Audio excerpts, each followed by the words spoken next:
আমরা তো সদকাকে একটু সংকীর্ণ করে সদকার অর্থ না জেনে না বুঝে পকেট থেকে কিছু টাকা খরচ করলে মনে হয় সদকা, গরিবদেরকে দিলেই মনে করে কি সদকা। অথচ হাদিসের কিতাবের মধ্যে পাওয়া যায় অনেকভাবে অনেক তরিকায় সদকা সওয়াব অর্জন করা যায়। জাবের রাদিয়াল্লাহু তাআলা আনহু থেকে বর্ণিত قال رسول الله صلى الله عليه وسلم كل معروف صدقة।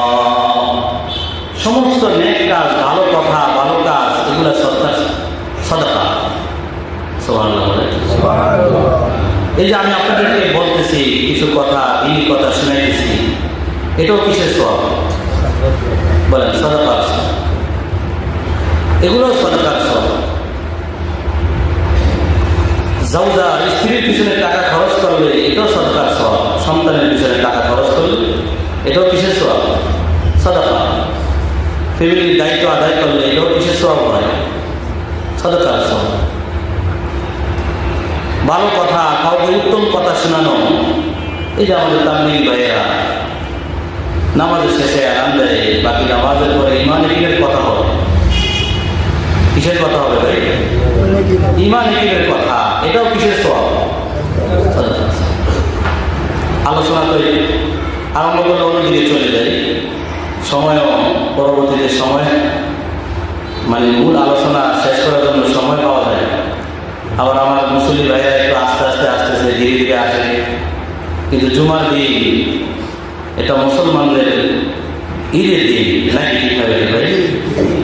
তো আগে আগে চলে আসলে সওয়াবও বেশি পাওয়া যায়, আবার যিনি কথা বলেন তার কথার মধ্যে বরকত হয়। কিন্তু আস্তে আস্তে অনেকে তো এরকমও কাজে যখন ইমাম সাহেব মেহরাবে উঠবে, জুমার আলোচনা, জুমার জন্য খুতবা পেশ করবে, তখন অনেকে আসে। এটা ইসলামী নিজাম না ভাই। শনিবার, রবিবার, সোমবার, মঙ্গলবার, বুধবার, বৃহস্পতিবার, এই দিনগুলাতে আমরা কর্ম করবো ভালোভাবে। শুক্রবার, জুমার দিন আগে আগে মসজিদে চলে আসবো, অনেক অনেক সওয়াব নিয়ে বাড়িতে ফিরে যাবো। আল্লাহ পাক ঘরের মধ্যে বরকত দিবেন। হ্যাঁ, ঘরের মধ্যে কি দিবে? বরকত।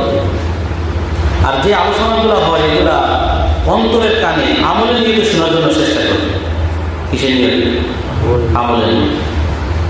নবীজি আমার বলেছেন, যে